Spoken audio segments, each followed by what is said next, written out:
Hello বন্ধুরা, wbporashona.com চ্যানেলে সবাইকে স্বাগত। আজ আমরা দশম শ্রেণীর ভৌত বিজ্ঞানের আয়নীয় সমযোজী বন্ধন এই অধ্যায় থেকে কিছু অতি সংক্ষিপ্ত গুরুত্বপূর্ণ প্রশ্নের উত্তর তোমাদের সাথে আলোচনা করব। আলোচনার শুরুতে তোমাদের সাথে শেয়ার করে রাখতে চাই একটা বিশেষ বিষয়। wbporashona.com বাংলার প্রথম ডিজিটাল প্রশ্ন উত্তর সহায়িকা। পাঠ্য বিষয়ের বিভিন্ন প্রশ্নের উত্তর আলোচনা তোমরা যদি বিনামূল্যে পড়তে চাও, এখনই ভিজিট করো আমাদের ওয়েবসাইট wbporashona.com এ। লিংক ডেসক্রিপশন বক্সে দেওয়া আছে। আর তোমরা যারা হোয়াটসঅ্যাপ ইউজ করো তাদেরকে বলছি, তোমরা চাইলে আমাদের হোয়াটসঅ্যাপ চ্যানেলে জয়েন করতে পারো। তার মাধ্যমে তোমরা বিভিন্ন পড়াশোনা সংক্রান্ত ভিডিওস, নোটিফিকেশনস তোমাদের হোয়াটসঅ্যাপে পেতে থাকবে। তারও লিংক ডেসক্রিপশন বক্সে দেওয়া রয়েছে। তাহলে চলো আর দেরি না করে শুরু করি আজকের আলোচনা। প্রথম প্রশ্ন, কোন মৌল পর্যন্ত অষ্টক সূত্র প্রযোজ্য হয়? উত্তরটা হচ্ছে ক্যালসিয়াম মৌল পর্যন্ত এই অষ্টক সূত্র প্রযোজ্য হয়। ভালো করে মনে রেখো। দ্বিতীয় প্রশ্ন, জলে দ্রাব্য দুটি সমযোজী যৌগের উদাহরণ দাও। জলে দ্রাব্য দুটি সমযোজী যৌগ হলো একটা মোটামুটি আমরা বাড়িতে সবারই থাকে এবং খেয়েওছি, গ্লুকোজ, এবং আরেকটি হচ্ছে ইথানল। তৃতীয় হচ্ছে, জল ও বেঞ্জিনের মধ্যে কোনটিতে কেরোসিন দ্রবীভূত হবে? কেরোসিন কিন্তু জলে নয়, বেঞ্জিনে দ্রবীভূত হবে, এটা মনে রেখো। চতুর্থ প্রশ্ন, পরমাণু ও আয়নের মধ্যে কোনটি বেশি সুস্থিত? পরমাণু ও আয়নের মধ্যে আয়নই কিন্তু বেশি সুস্থিত। পঞ্চম প্রশ্ন, ত্রিবন্ধনযুক্ত মৌলিক অণুর নাম কি? একটা মৌলিক অণু যার তিনটি বন্ধন রয়েছে সেটি হলো নাইট্রোজেন। একটি ক্ষারীয় সমযোজী যৌগের উদাহরণ দাও। উত্তরটা হচ্ছে অ্যামোনিয়া বা NH3।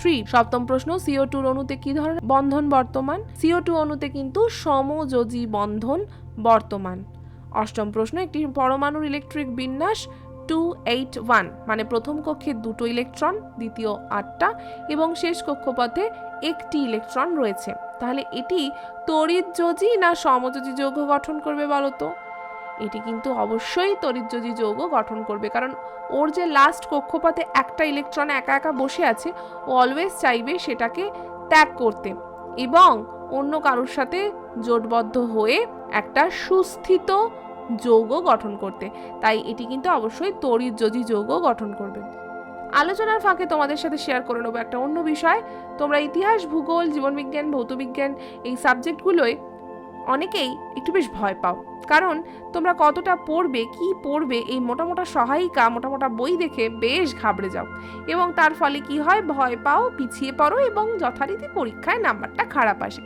তাই তোমাদের কথা চিন্তা করেই wbporashona.com নিয়ে এসেছে এক নজরে পড়া মনে রাখার সেরা উপায়, to the point ebook series. কি থাকছে? প্রতিটা ইবুকে আমরা মাত্র 30 পাতার মধ্যে সমগ্র সিলেবাসটাকে একত্রিত করেছি। মানে ওই মোটা সহায়িকার বদলে মাত্র 30 পাতা পড়তে হবে একটু মন দিয়ে, তাহলেই কিন্তু পরীক্ষায় ভালো নাম্বার একেবারে হাতের মুঠোয়। কি থাকছে এই 30 পাতায়? প্রত্যেকটা অধ্যায়ের সমস্ত গুরুত্বপূর্ণ পয়েন্টস আমরা এখানে একত্রিত করেছি। পয়েন্টস বলতে এখানে ওয়ান লাইনার স্টেটমেন্টের কথা বলা হচ্ছে, অর্থাৎ যে সমস্ত লাইন থেকে তোমাদের পরীক্ষায় প্রশ্ন আসে সেই সমস্ত ইম্পর্টেন্ট লাইনসগুলোকে আমরা এই ইবুকে একত্রিত করেছি। তোমরা যদি এই ইবুকটা ভালো করে পড়ো তাহলে কিন্তু অতি সংক্ষিপ্ত এমনকি দীর্ঘ উত্তরভিত্তিক প্রশ্নেরও উত্তর দিতে পারবে। তাই আর দেরি না করে এখনই পারচেস করতে আমাদের ডেসক্রিপশন বক্সে দেওয়া পেমেন্ট লিঙ্কে ক্লিক করো আর সরাসরি চলে যাও আমাদের পেমেন্ট পেজে।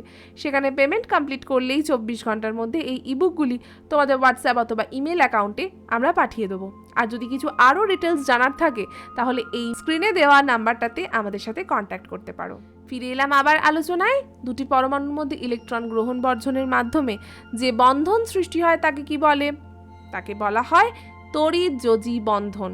এবং আজকের শেষ প্রশ্ন, জলের অণুতে হাইড্রোজেন ও অক্সিজেন পরমাণুর মধ্যে কোন ধরনের রাসায়নিক বন্ধন বর্তমান? মনে রাখবে, হাইড্রোজেন এবং অক্সিজেন কিন্তু সমযোজী বন্ধন দ্বারা যুক্ত হয়ে জল অর্থাৎ H2O গঠন করেছে।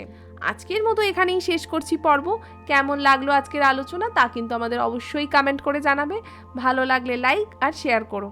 আর আয়নীয় সমযোজী বন্ধন সম্পর্কিত যদি আরও প্রশ্ন উত্তর তোমরা পড়তে চাও তাহলে কিন্তু যেতে হবে আমাদের ওয়েবসাইট wbporashona.com এ। লিঙ্ক ডেসক্রিপশন বক্সে দেওয়া আছে।